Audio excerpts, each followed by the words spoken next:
예수께서 빌립보 가이사랴 지방에 이르러 제자들에게 물어 이르시되 사람들이 인자를 누구라 하느냐.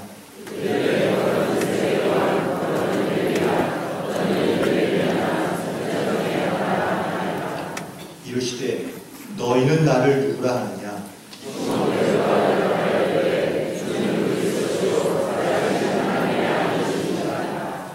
예수께서 대답하여 이르시되 바요나 시몬아 내가 보기에 있도다.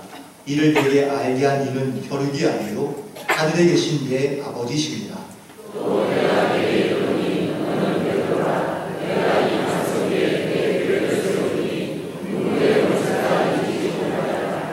내가 천국 열쇠를 내게 주리니 내가 땅에서 무엇이든지 매면 하늘에서도 매일 것이요 내가 땅에서 무엇이든지 풀면 하늘에서도 풀리리라 하시고 내가 그리스도인 것을 아무에게도 이르지 말라 하시니라. 물론 주님 안에서 승리하는 교회가 되시기를 간절히 축원드립니다.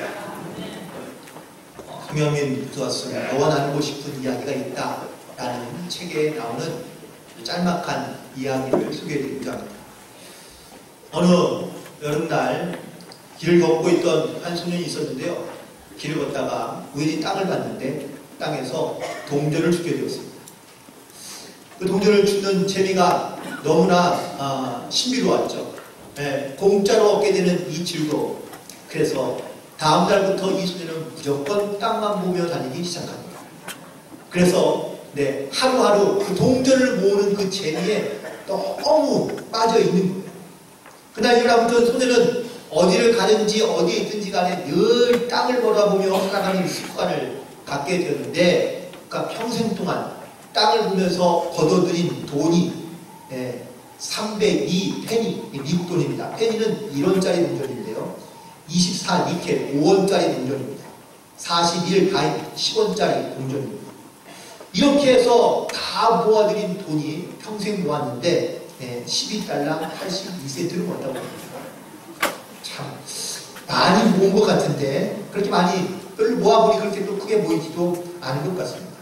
그런데 이 돈은요 아무런 대가를 치르지 않은 돈이니 이 돈이 쉽게 얻어지는 이 기쁨이 아마 그에게는 컸던 모양입니다. 그런데 이 돈을 충분한 평생 동안 그가 보지 못한 것이 있었으니 그것은 바로 35,000번의 해가 지는 아름다운 풍경을 보지 못했고, 또 300번 이상의 아름다운 무지개를 보지 못하고, 또 가을마다 아름답게 물든 단풍나무와 혹은 또 아름답게 떠있는 파란 하늘의 하얀 구름 등 동물들, 빛나는 태양과 사람들의 지나다니는 그런 미소와 웃음소리들을 잃어버리며 살았던 것이죠. 많은 사람들이 이렇게 사는 경우들이 많습니다. 작은 것에 너무 몰입하다 보면 진짜 소중하거나 혹은 또 나에게 귀한 것들을 잃어버리며 살아가는 경우가 많다는 것이죠. 우리의 삶의 기초는요 물론 땅에 있습니다. 하지만 우리의 삶의 기초가 땅에 있으면서 땅만 바라보며 살아가는 사람들은요 늘 불행하다고 여기더라고요.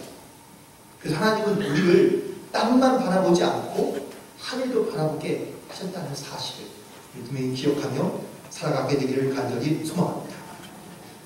여러분들 이어령 교수라고 많이 잘 아시죠? 지성인의 대표라고 말하는 이어령 교수가 지성에서 영성이라는 책을 통해서 많은 사람들 가운데 이 교회와 혹은 또 복음을 증거하기 시작합니다. 그러자 그에 반박하는 수많은 사람들이 그에게 찾아와서 묻습니다. 교수님, 왜 교회에 가시나요? 라고 이렇게 묻자. 물으면서 그들의 질문의 의도는 이런 것이죠. 지성이라는 건 굳이 교회 가지 않아도 집에서 책 보고 성경책 보고 찬송도 부르고 예배도 드릴 수 있는데 굳이 교회를 가야 되겠습니까? 꼭 굳이 이렇게 예수 믿는 티를 내야 되겠습니까? 라고 이렇게 물었던 겁니다. 그러자 이어령 교수가 그분들에게 이렇게 물었습니다. 배가 고프면 어디를 가나요? 식당에 가지. 뭔가를 알고 싶을 때는 도서관에 가면 되죠. 심심하면요 극장 가서 영화 보면 되죠. 아프면 병원에 가면 됩니다. 그렇다면 먹어도 배고프고 마셔도 갈증나고 놀아도 심심하고 배워도 답답하면 어디를 가면 좋습니까? 라고 묻자 아무도 대답하는 사람이 없었다는 겁니다. 또 다른 교회 사람들이 묻었습니다. 교수님, 요즘 교회들은 너무 시끄럽습니다. 서로 소송하고 그리고 싸우고 또 어떤 집단들은 이러한 이상한 짓을 한다는 그러한 사람들이 많은데 꼭 그런 데를 다녀야 되겠습니까? 라고 묻었습니다. 그러자 그들이 이렇게 다시 대답합니다. 모든 교회가 물론 다 영적인 건 아닙니다. 하지만 영혼이 메마른 사람, 마음이 답답하며 갈구한 사람은 과연 어디를 가면 좋을까? 부패한 교회가 있다고 해서 모든 교회가 다 부패하거나 썩은 것은 아닙니다. 교회 가지 말라고 말하는 것은 마치 병원 의사가 오진해서 사람이 죽었다면 다시는 병원을 가지 말라고 말하는 것과 같은 것이지 않을까요? 이렇게 말해주자 사람들은 할 말을 잃었다는 겁니다. 많은 사람들이 교회에 가지 않는 다양한 이유들을 이야기합니다. 그런데 사실 더 중요한 것은 교회를 가지 않는 이유보다 교회를 다니거나 혹은 믿고 있다는 사람들이 많은 사람들이 교회 가지 않는 이유를 물어보거나 말할 때에 거기에 대해서 확실하게 확신을 가지고 대답하는 사람들이 많지 않다는 겁니다. 그래서 믿지 않는 사람들은요 더 다양하거나 혹은 더 강하게 교회에 가지 않는 이유들을 주장하고 있는 것이죠. 만약에 교회에 가야 될 이유와 확신을 분명하게 말하거나 아니면 선포한다면 믿지 않는 사람들은 두 가지의 반응이 나타나겠죠. 피하거나 도망가거나. 지난 9월부터 끝나지 않는 복음 이 시리즈로 설교를 시작했는데 오늘 그 10번째 시간입니다. 다음 주부터는 대강절이 12월 첫째 주 대강절이 시작되기 때문에 오늘 이 시리즈를 오늘로서 마무리를 좀 하려고 하는데요. 첫 번째 설교의 제목이 바로 의미 있게 살자로부터 시작해서 큰 그림, 놀라움, 그리고 라이벌, 초대, 지난주는 영적인 GPS까지 이렇게 10가지 주를 가지고 말씀드렸는데 9가지를 말씀드렸는데 혹시 기억나는 거 있으신가요? 별로 없으시죠? 그래도 잘 들어주셔서 너무나 감사합니다. 아무튼 오늘은 그 시리즈의 마지막 편이긴 한데 복음의 기초에 대한 말씀을 드리며 오늘을 나누고자 합니다. 오늘 이 말씀은 사실 베드로의 신앙 고백 위에 세워진 그 신앙의 고백과 그리고 그 위에 세워진 교회에 대하여 말씀해 주고 있습니다. 베드로의 고백 가운데 주는 그리스도시요 살아계신 하나님의 아들이십니다 하는 이 신앙의 고백 위에 교회가 세워지거나 아니면 그 교회에 많은 성도들이 모여 신앙생활을 하고 있는 것을 볼 수 있습니다. 그렇다면 이 고백이 왜 중요하며 또한 이 고백이 왜 복음의 기초가 되는 것인지 과연 우리의 신앙과 믿음의 고백 가운데 나는 과연 어떻게 주님을 고백하고 있는지를 다시 한번 돌아보고 또 결단할 수 있는 시간이 되기를 간절히 소망합니다. 무엇보다 말씀을 결정하는 데 있어서 지난 금요일이죠. 금요일날 부흥회 오전 집회 때에 강사 목사님이 하셨던 본문이 바로 오늘 본문이고요. 그리고 말씀을 듣는 가운데 저에게도 강하게 감동을 주셔서 저도 오늘 본문의 말씀을 가지고 이 복음의 기초라는 것에 대하여 말씀을 나누고자 하는데 오늘 말씀 속에서 몇 가지의 질문이 등장합니다. 첫 번째, 예수님이 묻는 질문은 이것입니다. 사람들이 나를 누구라 하느냐? 라는 질문입니다. 사람들이 도대체 예수에 대하여 뭐라고 말하고 있는지 너무 궁금하셨던 것이죠. 솔직히 살아가면서 제일 궁금한 것 중에 하나가 있다면 이것입니다. 사람들이 도대체 나에 대하여 뭐라고 말하고 있는지. 여러분 혹시 궁금하지 않으세요? 남들은 나에 대해서 뭐라고 말하고 있는지. 이것을 내가 직접 들을 수 있는 때도 있겠지만 대부분은 다 직접 듣지 못하는 경우가 많고요. 이렇게 돌아서 듣는 경우들이 대부분입니다. 이 질문을 궁금해하는 이유는 바로 이것이 바로 나에 대한 평가이며 내 삶의 모습이 무엇인지를 볼 수 있고 또한 평가할 수 있는 그런 잣대가 되기 때문이죠. 만약에 내가 많은 사람들 가운데 좋은 사람이라는 이러한 칭찬과 평가를 듣기를 원한다면 그러면은요 정직하게 살아야 되고요 진실하게 살아야 되며 선한 일들을 많이 해야 되겠죠. 그래야지만이 좋은 평가를 들을 수 있습니다. 하지만 내가 살아가면서 선한 일도 하지 못하거나 아니면 내가 정직하게 진실하게 살지 못했다면 좋은 평가를 듣기는 어렵겠죠. 예수님 묻는 이 질문에는요 세상 사람들의 예수를 바라보는 시각과 혹은 또 생각이 들려 있습니다. 거기는 객관적이면서도 사실적이고 현실적인 그러한 평가들이 들어가 있는데 먼저 객관적인 관점에서 본 예수님은 바로 인간 예수를 말하고 있습니다. 실존했던 인물이며 역사적인 인물이었던 예수, 즉 갈릴리 나사렛 동네에 살았던 예수에 대해서 말하고 있다는 것이죠. 이게 바로 객관적인 사실입니다. 또한 사실적인 관점에서 본 예수님은 성자였다는 겁니다.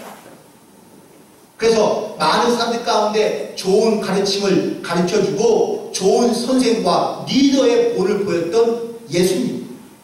그래서 예수님은 많은 사람들 가운데 칭찬을 받거나 아니면 존경을 받는 선생님이었다는 사실입니다. 세 번째, 현실적인 관점에서 본 예수님은 시대적 선지자의 모습으로서 나타나고 있습니다. 그 시대적 선지자가 무엇입니까? 네, 바로 세례 요한이나 엘리야나 예레미야처럼 등장하고 있다는 사실이죠.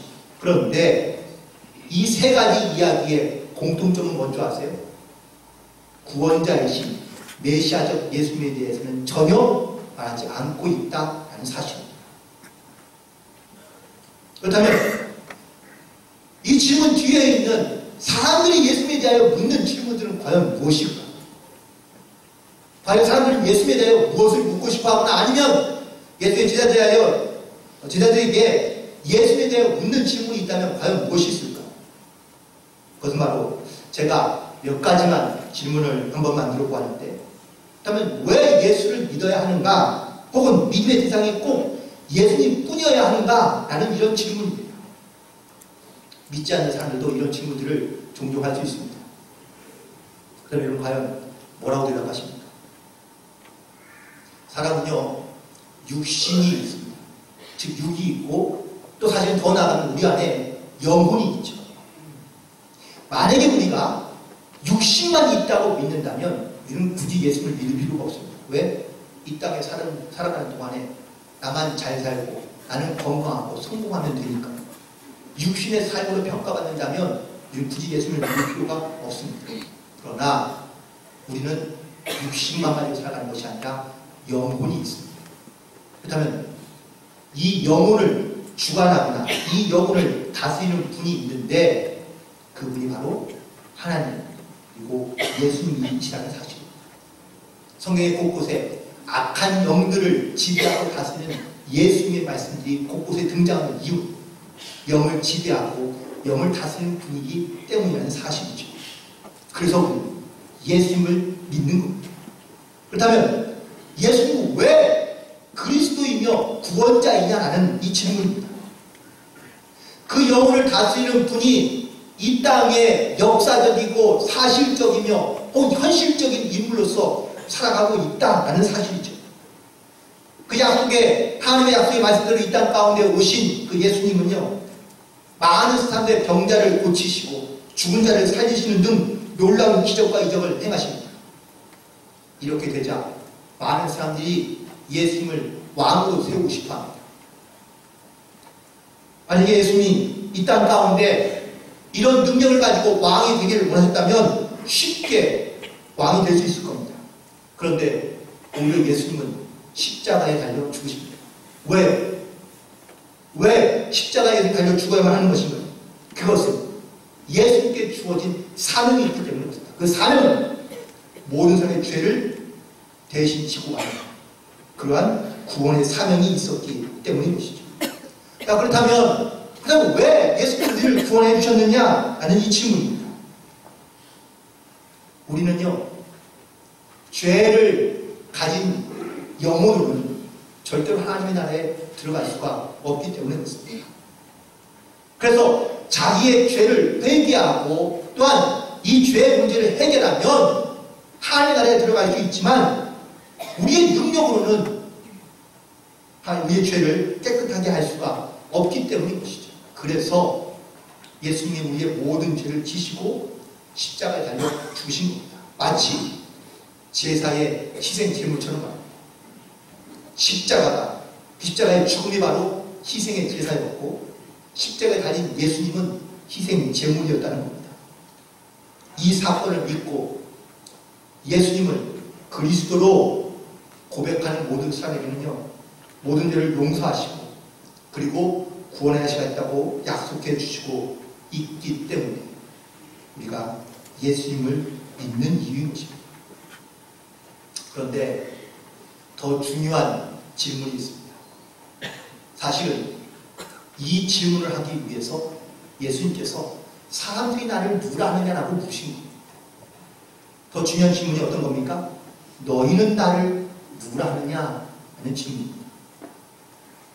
이 질문의 의도는요, 객관적이거나 사실적이거나 현실적인 질문을 말하는 것이 아니라 제자들, 믿는 사람들, 믿는다고 말하며 예수를 따르는 제자들에게 그들의 주관적이며 신앙적이며 영적인 질문을 묻고 있는 질문이기 때문에 그렇습니다. 혹시 만약에 지금 여러분에게 너는 나를 누구라 하냐고 묻는다면 여러분 과연 어떤 대답을 준비하고 계십니까? 내가 고백하는 예수님은 과연 어떤 분인가? 오늘 본문에서 베드로는 주는 그리스도시요 살아계신 하나님의 아들이라고 고백하고 있습니다. 첫 번째, 이 베드로의 고백을 통하여 대신 믿음으로 고백해 본다면 첫 번째는 예수님은 주인이시다라는 고백입니다. 베드로에게 인생의 주인이 되신 그 예수님. 많은 사람들이 자기 인생의 주인을 과연 무엇으로 삼고 있는지 무척이나 궁금합니다. 세상에 살아가면서 여러분 혹시 내 인생의 주인으로서 과연 무엇을 생각하며 혹은 또 누구를 생각하며 살고 계십니까? 대부분 다 내 인생의 주인은 나로 여기거나 아니면 그 세상에 무엇을 두고 살아가는 경우들이 많이 있겠죠. 만약에 내 인생의 주인을 세상의 그 무엇으로 삼았다면 그러면 우리는요 늘 그것에 얽매여서 묶여서 종처럼 노예처럼 살아간다는 뜻이 됩니다. 노예처럼 살아간다는 것이 기쁘고 즐거운 사람이 있을까요? 아니요. 그런 사람은 별로 없습니다. 그런데 어떤 사람을 보니까 자기 인생의 주인을 삼고 노예처럼 종처럼 살아가는데 너무나 기쁘고 즐겁고 행복한 사람이 있어서 물었습니다. 도대체 네 주인은 누구니? 라고 물었더니 그 사람이 말하기를 예수님이라는 겁니다. 그러면서 자기의 주인을 돌아보았습니다. 내 주인은 늘 나쁘거나 내가 나쁜 주인 만나서 고생한다고 늘 생각하며 지금도 여전히 힘들고 고통 가운데 있다고 생각하는 수많은 사람들이 있는데 자기의 주인을 바꿀 생각은 전혀 하지 못하는 것이죠. 그래서 주인을 잘못 만나서 고생한다고 한탄합니다. 가끔 여러분들 이런 푸념하시죠? 네, 이제 육신이 너무 고통스럽고 말을 잘 듣지 않으면 네, 어르신들 가운데 이런 말씀 하시는 분들이 종종 있습니다. 너도 주인 만나서 참 고생이 많다. 내 인생의 주인, 혹은 내 육신의 주인, 그 주인을 잘못 만나 사실 우리가 인생을 허비하거나 후회하면서 살아가는 사람들이 많습니다. 얼마 전에 아이와 함께 알라딘이라는 영화를 봤는데 여러분들 이 영화 다 잘 아시죠? 램프의 주인이 누가 되냐에 따라서 세상이 달라집니다. 악한 마법사가 램프의 주인이 되니까요 세상이 악해져 가고 혹은 또 정말 세상에 그런 어떠한 악한 일들이 많아지는 것을 볼 수 있습니다. 그런데 착한 사람이 이 램프의 주인이 되자 주인의 소원만 이루는 것이 아니라 램프의 요정이었던 지니의 소원도 함께 이루어지더라고요. 결국 램프의 주인, 인생의 주인이 누구에 따라 삶의 질이 달라진다는 사실입니다. 여러분들 인생의 주인은 과연 어떤 분입니까? 혹은 무엇입니까? 두 번째로 베드로가 고백하고 있는 예수님은 그리스도라고 고백하고 있습니다. 그리스도는 곧 메시아이며 구원자임을 의미하고 있습니다. 베드로는 단순히 예수님을 내 육신의 주인으로만 고백하는 것이 아니라 내 영혼의 주인으로 고백하고 있다는 것이죠.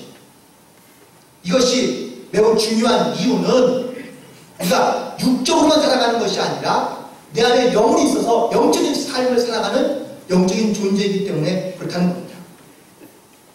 예수님이 사역을 시작하자 수많은 사람들이 예수님을 쫓아다녔습니다.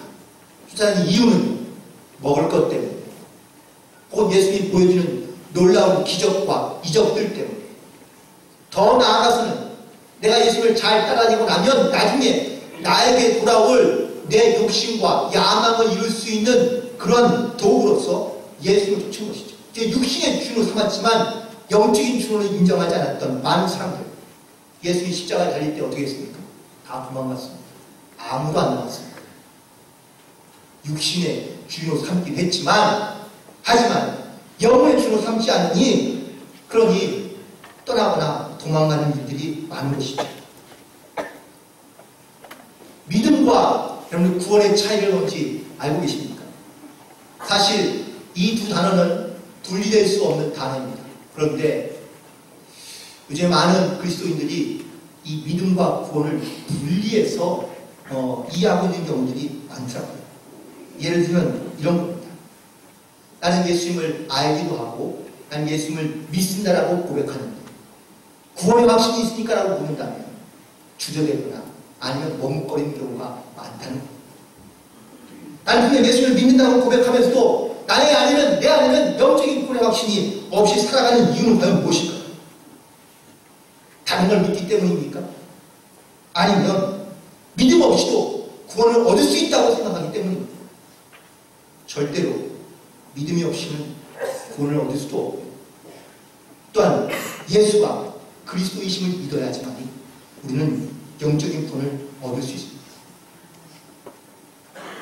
그런데 예수님은 믿지만 구원을 믿지 않는다면 그거는 다른 믿음이 아닌 것이겠죠. 또한 예수님 외에 다른 구원이 있다고 믿는 것도 역시 잘못 믿고 있는 것입니다. 왜냐하면 예수님 외에는 구원할 만한 다른 이름을 주신 적이 없기 때문입니다. 예수만이 길이고 진리고 생명이기 때문에 예수님으로만 우리의 영적인 구원을 이룰 수 있는 줄로 믿습니다. 이 믿음의 고백이 있다면, 영적인 주인을 예수로 삼았다면 이 구원의 확신을 가지고 우리는 살아가며 또한 이 구원의 증거들을 선포하며 살아가야 될 줄로 믿습니다. 세 번째, 베드로가 고백한 예수님은 살아계신 하나님의 아들이었다라는 겁니다.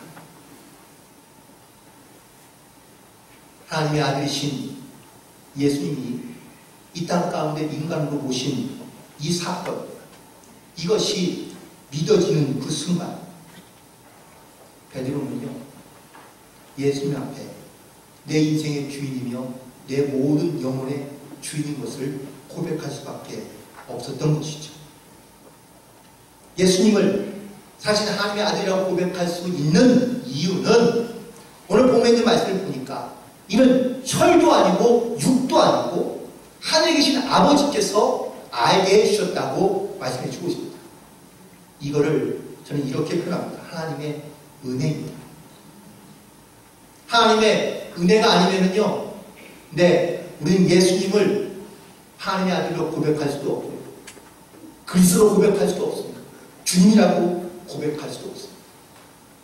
그 하나님의 은혜를 내가 깨달아줘야 그제서야 우리는 주님을 내 인생의 주인으로 내 영의 주인으로 고백하며 살아갈 수 있기 때문에 그렇습니다. 사람이 철이 들면 사람이 겸손해진다는 이야기를 많이 합니다. 영도 마찬가지입니다. 하나님의 은혜를 알면 알수록 믿음은 깊어지고 영은 성장하며 성숙하는 줄로 믿습니다. 모든 것이 하나님의 은혜임을 알기에 그래서 하나님께 모든 것을 맡기며 의지하며 살아갈 수 있는 겁니다. 주님을 나의 주님으로 고백하며 그리스도를 시인이며 다시 하나님의 아들로 고백하며 살아갈 수 있는 이유는 내가 주님의 은혜 받은 자임을 깨닫기 때문이라는 겁니다. 이것이 믿어지고 깨달아져요. 내가 주님을 나의 주님을 영접하며 그러한 그 믿음의 고백으로 살아가는 것이 이것이 바로 신앙생활의 기본이고 기초이고 복음의 기초가 바로 여기서부터 시작되는 줄로 믿습니다. 그래서 오늘 베드로가 고백한 주는 그리스도시요 사실 하나님의 아들이라는 이 믿음의 고백은 반드시 저와 여러분의 고백이 되어야 될 줄로 믿습니다. 그리고 예수님은 이 고백 위에 교회를 세우겠다고 말씀해 주십니다. 이 말씀대로 이 신앙의 고백 위에 수많은 교회들이 세워졌고요. 앞으로도 수많은 교회들이 세워질 것이라고 믿습니다. 하지만 여전히 세상 사람들은 우리에게 묻을 겁니다. 아니 묻습니다. 왜 예수를 믿어야 하는지, 왜 교회에 다녀야 되는지, 왜 예수가 그리스도이며 구원자인지. 세상 가운데 이렇게 많은 교회들이 있는데 왜 세상은 자꾸 이렇게 험악해지거나 혹은 악해지거나 달라지지 않고 있는지, 이 수많은 질문들 속에서 우리가 어떤 대답을 준비하고 있느냐가 매우 중요합니다. 그 질문 속에서 내가 대답할 말이 없거나 아니면 이 구원의 확신이 있는 말씀을 선포하지 못한다면 우리는요 그 질문에 끌려다니는 경우들이 많다는 겁니다. 어쩌면 내가 이 질문에 대답할 수 없다는 이야기는 여전히 나는 믿음의 확신이 없이 불안한 신앙생활을 하고 있다는 그러한 반증일 수 있습니다. 그래서 우리의 믿음의 기초를 잘 세워야 됩니다. 복음의 기초가 단단해야, 즉 내 인생의 주인이 누구이며 내 영혼의 주인이 누구인지 이 믿음의 결단이 있을 때에 우리가 주님을 나의 주님으로 고백하는 삶을 살아가게 되는 줄로 믿습니다. 놀랍게도 이 믿음의 고백을 한 베드로에게 예수님이 주시는 귀한 선물은 바로 천국 열쇠입니다.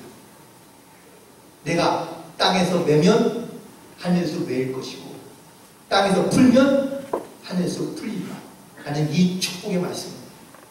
믿는 사람들이 가는 곳곳마다 축복의 문이 열리거나 은혜의 문이 열릴 수도 있지만 반대로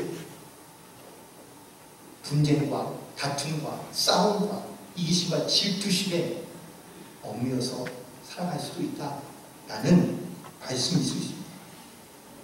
그래서 오늘도 우리에게 하나님께서 주시는 말씀을 통해서 혹은 또 내 신앙의 고백을 통해서 우리가 지금 어떠한 영적인 존재로 살고 있는지를 반드시 돌아보고 내 인생의 주인, 내 영혼의 주인, 그 살아계신 하나님의 아들 세상 가운데 오신 그 주님을 믿음으로 영접하여 구원받은 하나님의 백성으로 살아가고 있는 이 확실한 믿음의 증거들을 만나는 사람마다 이 복음을 증거하며 선포하며 나의 영적인 구원을 이룬 것으로 기뻐하는 것이 아니라 또 주님의 나라와 또한 죽어가는 영혼들을 다시 살릴 수 있는 이 복음의 능력으로 승리하며 살아갈 수 있는 그런 저와 여러분이 되기를 주님의 이름으로 간절히 축원드립니다. 기도하시겠습니다. 하나님, 우리를 사랑하시고 또 우리를 구원하시기 위하여 이 땅 가운데 오셔서 우리의 인생의 주인이 되어주시고 내 영혼의 삶의 주인 되어주셔서 주님을 하나님의 아들로 고백하며 이 땅 가운데 이 구원의 확신, 믿음의 확신을 가지고 살아갈 수 있도록 역사하고 도우시고 인도하여 주심을 감사합니다. 오늘 주신 말씀을 통하여 주는 그리스도시요 살아계신 하나님의 아들이심을 고백하며 이 신앙의 고백 위에 하나님 우리의 믿음의 기초를 세우고 또한 영적인 삶을 살아갈 수 있는 주의 자녀들로 살아갈 수 있도록 인도하여 주옵습니다. 우리가 가는 곳곳마다 이 복음의 능력과 구원의 역사가 하나님 선포되며 또한 증거될 수 있도록 또한 이 주님의 복음의 증거자로서 살아갈 때마다 우리 주변에 가까이에 죽어가는 영혼을 회복하며 주께 돌아올 수 있는 놀라운 구원의 역사가 일어날 수 있도록 성령께서 도우시고 역사하여 주옵소서. 모든 걸 주께 감사드리오며 예수님의 이름으로 기도드리옵나이다.